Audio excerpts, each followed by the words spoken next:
তুমি আমার সাহসের পরীক্ষা নিচ্ছ, তাই না? শেয়ানে শেয়ানে কোলাকুলি হচ্ছে সর্বজয়া, হ্যাঁ? শেয়ানে শেয়ানে।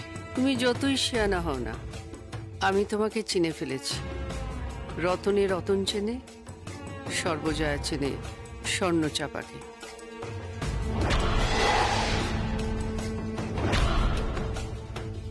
বেশ, ঢুকবো না বেডরুমে, কিন্তু তুমিও ঢুকবে না যতক্ষণ না আমার সামনে সঞ্জয় চৌধুরী তোমার সিঁথিতে সিঁদুর দিচ্ছে। ততদিন তুমিও বেডরুমে নট অ্যালাউড।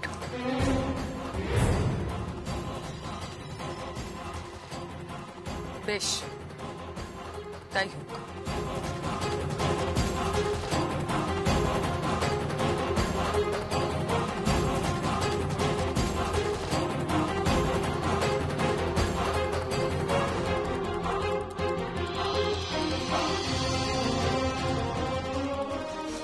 এবার কি করবে মা? কাল নাচের কম্পিটিশন, আপাতত আমাকে রিহার্সাল করতে হবে। এই কম্পিটিশন আমার জিততেই হবে।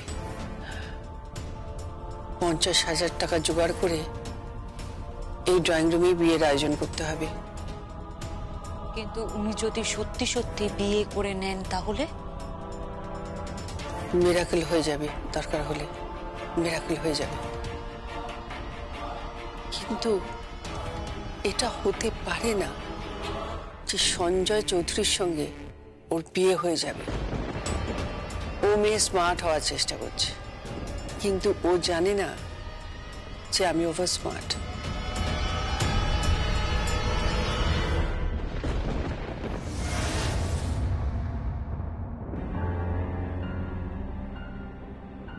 হ্যালো, হ্যাঁ, কে বলছেন?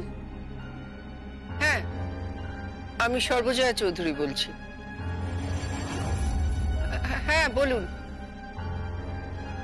কি বলছেন? আপনি সবটা জেনে বলছেন? হ্যাঁ, আপনার নামটা? আচ্ছা আচ্ছা, নিশ্চয়ই নিশ্চয়ই, হ্যাঁ বলছি বলছি।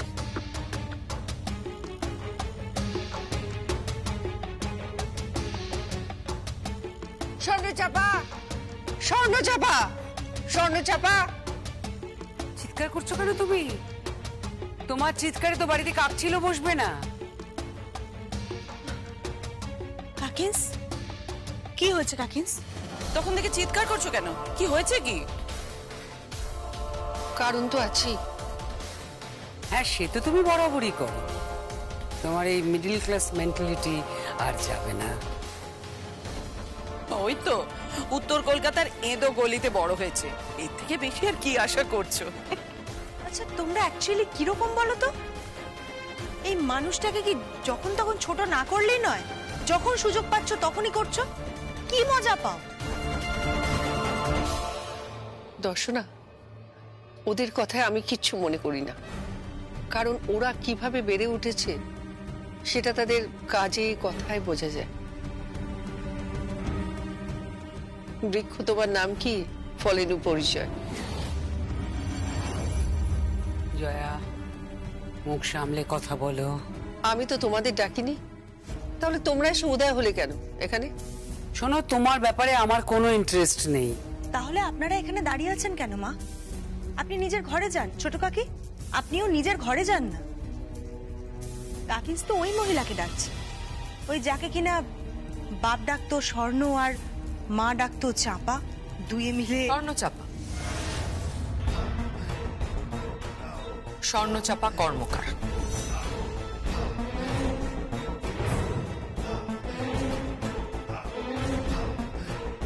হয়তো চলে এসেছে। হ্যাঁ, শয়তানের নাম নিতেই শয়তান হাজির হবে, তাই না? সর্বজয়া,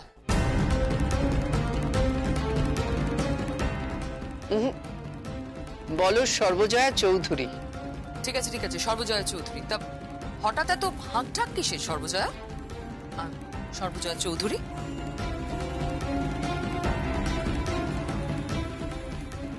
তোমার বিষের থলিতে আর কত বিষ আছে, আর কত বিষ ঢালবে? সর্বজয়া চৌধুরী, গলা নামিয়ে কথা বলো।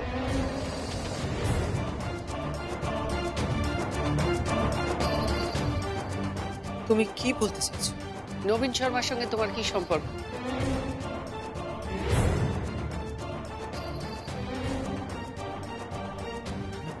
নবীন শর্মা? হ্যাঁ, নবীন শর্মা। এটা বলো না যে তুমি নবীন শর্মাকে চেনো না বা জানো না। না না, চিনবে না কেন, তো অফিস যায়। এক মিনিট কাকিস, তুমি হঠাৎ নবীন শর্মার নাম করলে কেন? দেখো জয়া, তুমি গলাবাজি করো আর যাই করো, আমাকে কিন্তু এত বোকা ভেবো না। তুমি একটা কিছু প্ল্যান করছো, কিছু একটা চাল তুমি চালতে চাইছো। হ্যাঁ, সে ব্যাপারে ওর কোনো চুরি নেই।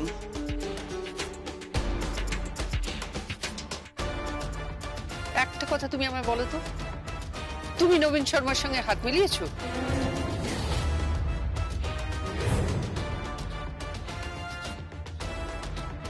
বাজে কথা বলবে না। বাজে কথা বলছি না। যে মানুষটার সঙ্গে আমার ব্যবসায়িক চুক্তি হয়েছে, কোথাও কোনো সমস্যা ছিল না, উনি হঠাৎ আমাকে টাকার জন্য চাপ দিচ্ছে কেন বলো তো? ধার বাকিতে আর যাই হোক, কোনো বড় ব্যবসা চলে না। ব্যবসা করতে গেলে টাকার প্রয়োজন অবশ্যই আছে, তবে পারস্পরিক বিশ্বাসেরও একটা জায়গা থাকে। ওসব আজকাল আর চলে না, ওগুলো ব্যাকডেটেড কথাবার্তা। যাকে, তোমার এসব কথাবার্তা শোনার না আমার কোনো ইচ্ছে আছে না সময় আছে। স্বর্ণচাপা কর্মকার, পালিয়ে যাচ্ছ? অবশ্য শিয়ালেরা কোনোদিন মাঠে নেবে যুদ্ধ করে না, তারা পিঠ দেখিয়ে পালায়। সর্বজয়া, চোখ নাবিয়ে কথা বলো।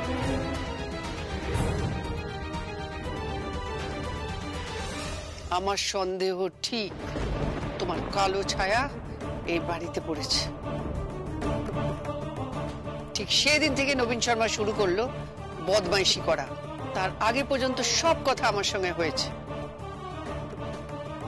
আমাকে উনি মাল সাপ্লাই করবেন, এত দূর অব্দি কথা এগিয়ে গেল। যেদিন থেকে তুমি এলে, ঠিক সেদিন থেকে নবীন শর্মার সুর পাল্টে গেল। সে কথাটা আমাকে কেন জিজ্ঞেস করছো? না, তোমার কাছে কোনো প্রমাণ আছে কি? প্রমাণ যেদিন হাতে নাতে পাবো, সেদিন স্বর্ণচাপা কর্মকারের জায়গা হবে এই বাড়ির চৌকাটের ওপারে।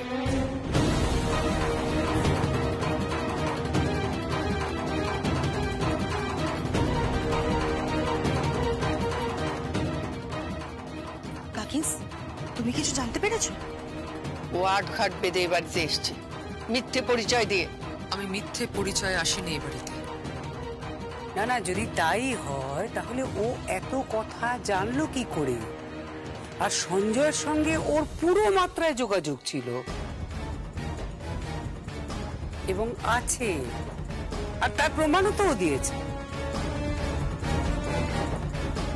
মা, আপনারা ঠিক কি বলুন তো অ্যাকচুয়ালি?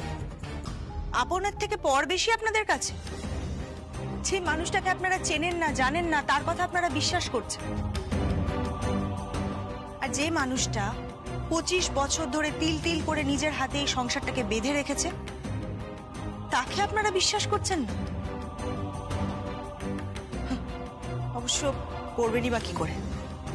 কাকিন্সের এত গুণ, এত প্রতিপত্তি আপনারা তো সহ্যই করতে পারেন না। দর্শনা, তুমি সব ব্যাপারে কথা বলবে না। দেখো সর্বজয়া, রাত্রিবেলা তো নাটক করো না। আমি সঞ্জয় চৌধুরীর স্ত্রী, তাই বাড়ি, সম্পত্তি, ব্যবসা সবকিছুর খবর আমার কাছে আছে। সঞ্জয় নিজে বলেছে আমাকে। ওই মানুষটার নামে কোনো মিথ্যে কথা বলবে না। সর্বজয়া সবকিছু সহ্য করবে, কিন্তু তার স্বামীর নামে মিথ্যা সহ্য করবে না। তুমি যেটা বলছো সেটাই সত্যি, ধ্রুবতারার মতো সত্যি।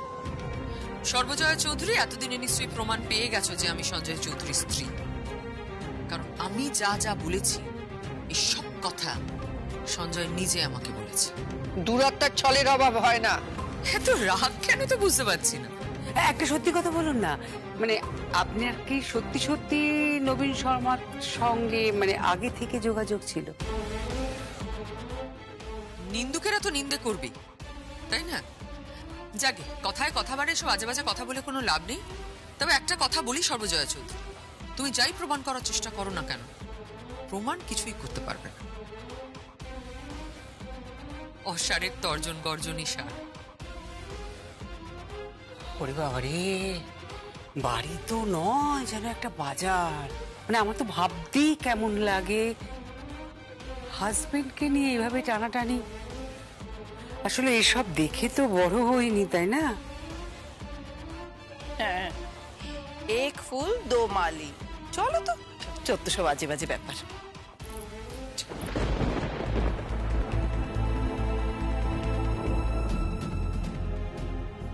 কাকিন্স, তুমি হঠাৎ ওকে নবীন শর্মার কথা কেন জিজ্ঞেস করলে? কারণ তো আছেই, ওই মহিলা রাহুল মতো আমাদের জীবনে এসছে। সবই তো বুঝলাম কাকিন্স, কিন্তু টাকাটা দিতে না পারলে তো সব যাবে। চিন্তা করিস না, তোর কাকিংস হেরে গেলে যে সঞ্জয় চৌধুরী হেরে যাবে, আর সেটা আমি দেখতে পারবো না। তাই তো এই প্রতিযোগিতায় যাচ্ছি।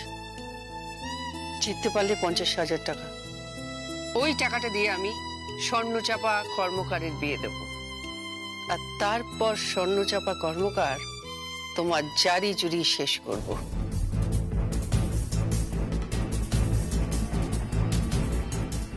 কি দেখছিস? তোমাকে এত মনের জোর তুমি কোত্থেকে পাও কাকিন্স? ভালোবাসার থেকে পাই। আমার ভালোবাসা সঞ্জয় চৌধুরী।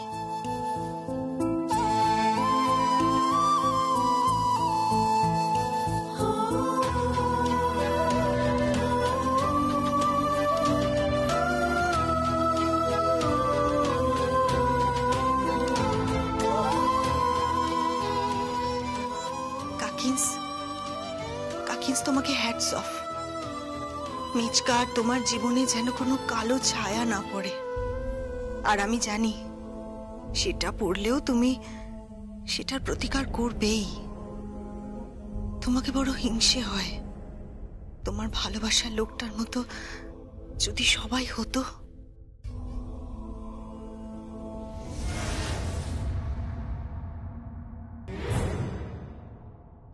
হে প্রভু, হে প্রিয়, হে আমার হৃদয়েশ্বর, হে আমার প্রাণনাথ, তোমাকে ভালোবাসি আজ আমি লুণ্ঠিত, আমি অপমানিত প্রভু। আজ এই ঝুলি নিয়ে, আজ এই ভালোবাসার ঝুলি নিয়ে আমি তোমার দ্বারে এসে পৌঁছেছি প্রভু, তোমার দ্বারে এসে।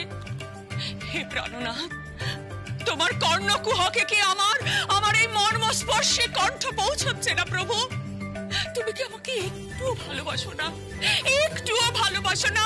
একটু ভালোবাসি, ভালোবাসি, ভালোবাসি। ঠিক আছে, কিন্তু কিরম একটা যাত্রা যাত্রা, তাই না? হ্যাঁ, যাত্রার অভিনেত্রীকে নিয়ে তো গল্প, তাই একটু যাত্রা। আমরা কিন্তু যাত্রা করতাম না, হ্যাঁ, বাই দ্য ওয়ে। হাজার রজনী চলেছিল এই থিয়েটারটা। হ্যাঁ, অভিনয়টা কিন্তু আপনি ভালোই করেন। হ্যাঁ, রাজীব ঠিকই বলেছে, অভিনয়টা কিন্তু আপনি যথেষ্ট ভালোই করেন, আর সেই জন্যই এতদিন এই বাড়িতে টিকে যাচ্ছে। আপনার হঠাৎ হলোটা কি? হ্যাঁ, গায়ে কি বিছুটি পাতা লেগেছে নাকি চিরবির করে উঠছে? হ্যাঁ,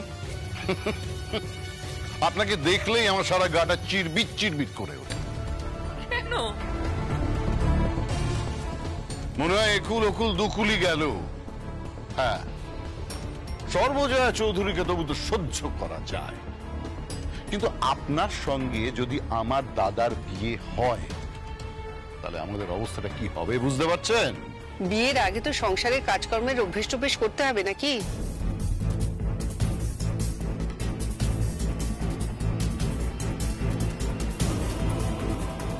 যাও, বাথরুমে যাও। তোমার সঞ্জয় বাবু, যে তোমার রূপের আগুনে মরেছে, তার অনেক জামা কাপড় ওখানে ফেলা আছে। ওই জামা কাপড়গুলো কেচে দিও ভালো করে। হ্যাঁ, সে আবার কি, বাড়িতে ওয়াশিং মেশিন নেই? ওয়াশিং মেশিনটা ঠিক কাজ করছে না, ধুপে ধুপে কাচবে। হ্যাঁ, আছাড় মেরে মেরে কাচবে। আমি এসব কাজ করে অভ্যস্ত নই। ও বাবা, তাহলে তো স্বামীর সেবা করতে পারবে না তো।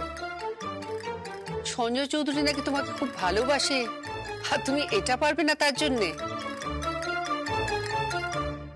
ঠিক আছে, আমি লন্ড্রিতে দিয়ে দিচ্ছি জামা কাপড়। ও মা, ওগুলো তো সঞ্জয়ের রোজকার পোশাক। ও তো আর স্যুট বুট পরে থাকতে পারবে না, ওর তো ক্যাজুয়াল পোশাক লাগবে নাকি? ও অসুস্থ, এটুকু করতে পারবে না? তাহলে বিয়ের পর কাকে আমি ভার দিয়ে যাব সঞ্জয়ের?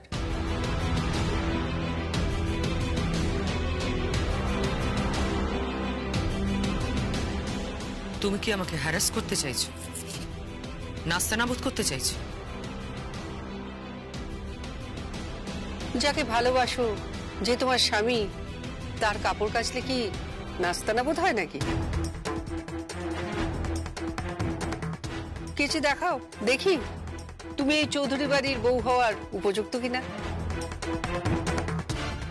মেলা সময় নষ্ট করো না। হ্যাঁ, যাও, তাড়াতাড়ি যাও। এভাবে আমার সঙ্গে কথা বলবে না। কেন, প্রবলেমটা কি? তা কাপড় কাচতে এত প্রবলেম কিসের? আমি এসব কাজ করে অভ্যস্ত নেই। তোমরা কি ভেবেছো আমাকে? আমার বাড়িতে ওয়াশিং মেশিন আছে, মিক্সি আছে, ওটিজি আছে, মাইক্রো ওভেন আছে, সব আছে। আমি এসব করতে পারবো না। করতে তো হবেই। কাপড় কেচে এসো, প্রমাণ করো যে সঞ্জয় বাবুর জন্য তুমি মরেছো। কি হলো? যাও, এই কাপড়টা কাচে, অসুবিধে কোথায়? ঠিক আছে, যাচ্ছি। শোনো, ডিটারজেন্ট পাউডার মেপে দেবে, কাঁড়ি কাঁড়ি দিয়ে দিও না কিন্তু। সংসার তো লক্ষ্মী, সঞ্চয় করতে হয়। আগে টাকা সঞ্চয় করো বিয়ে দেওয়ার জন্য, বড় বড় ভাষণ না দিয়ে। 1 মিনিট। স্বর্ণচাপা কর্মকার, একটু আগে শুনছিলাম থিয়েটার করছিলে। আমি তোমাকে প্রমিস করছি, বিয়ের মণ্ডপে তুমি আমি দুজনেই থিয়েটার করব, দুজনেই অভিনয় করব। দেখি কার অভিনয় ভালো হয়। আমি কোনো অভিনয় করছি না, আমি সঞ্জয় বাবুর স্ত্রী। আর আমার তো অভিনয় করার প্রশ্নই আসে না, আমি তো সঞ্জয় বাবুর সন্তানের মা। যাও, কাপড়টা কেচে এসো।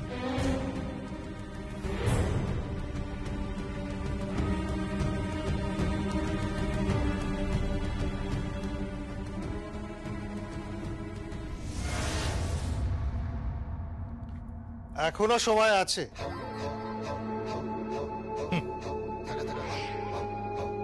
বলছি এখনো সময় আছে, তুমি চাইলে আমি এখনো তোমার পাশে থাকতেই পারি। এমনিতেই তোমার ওই বিয়ের কেসটা কেচে গন্ডুস হয়ে যাবে বলে মনে হচ্ছে, আর তোমাকে দেখে মনে হচ্ছে তুমি খুব বিপদে আছো। এই শোনো, বাজে কথা বলো না তো, যাও ওখান থেকে, আমার কাজ পড়ে যাবে। দাঁড়াও, তুমি তো জানো ও কোত্থেকে উপার্জনটা করছে? মানে ওই ডান্স কম্পিটিশন থেকে। আমি কিন্তু তোমাকে হেল্প করতেই পারি, বুঝলে? কিন্তু একটা সত্যি কথা জানতে খুব ইচ্ছে করছে, মানে তুমি কি সত্যি সঞ্জয় চৌধুরীর স্ত্রী নাকি নও? তুমি যদি কিছু করতে পারো করো, বাজে কথা বলার সময় বা শোনার সময় আমার নেই। কাঁড়ি কাঁড়ি জামা কাপড় দিয়েছে আমাকে, এখন কাচতে হবে। টর্চার করছে আমাকে। আমি যেন এখানে এসেছি শিখতে, সংসার করতে শিখতে। শিক্ষানবিশ পেয়েছে আমাকে। ননসেন্স। যখনই বিপদে পড়িবে মনসিজকে স্মরণ করিও। কি করতে বলছি? এমন কিছু করতে হবে যাতে ও এই টাকাটা আর্ন না করতে পারে, আর ওই টাকা দিয়ে মণ্ডপ সজ্জা না করতে পারলেই তো কেল্লাফাতে। আর আমি বাকিটা ম্যানেজ করব। কি করবে? তুমি এক কাজ করো, ওই সঞ্জয় বাবুর জামা কাপড়গুলো নিয়ে বাথরুমের সামনের জায়গাটায় চলে এসো, আর আমি ওকে ডেকে আনছি। তারপর এমন পিছিল করব যে ভেরি সিম্পল, পা দেবে আর উল্টে পড়ে যাবে, তারপর ওই কোমর টোমর পাটা যা হয়ে থাকে বুঝতেই পারছো। তারপর ডান্স শেষ, কম্পিটিশন শেষ, ও শয্যাশায়ী। ইনফ্যাক্ট একটা হুইল চেয়ারও আনতে হতে পারে, ওই সঞ্জয় চৌধুরীর পাশে বসে থাকবে।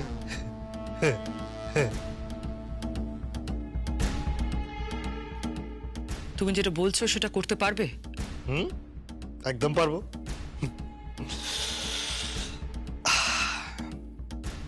তুমি কাপড় কাচতে যাও, বাকিটা আমি দেখে নিচ্ছি।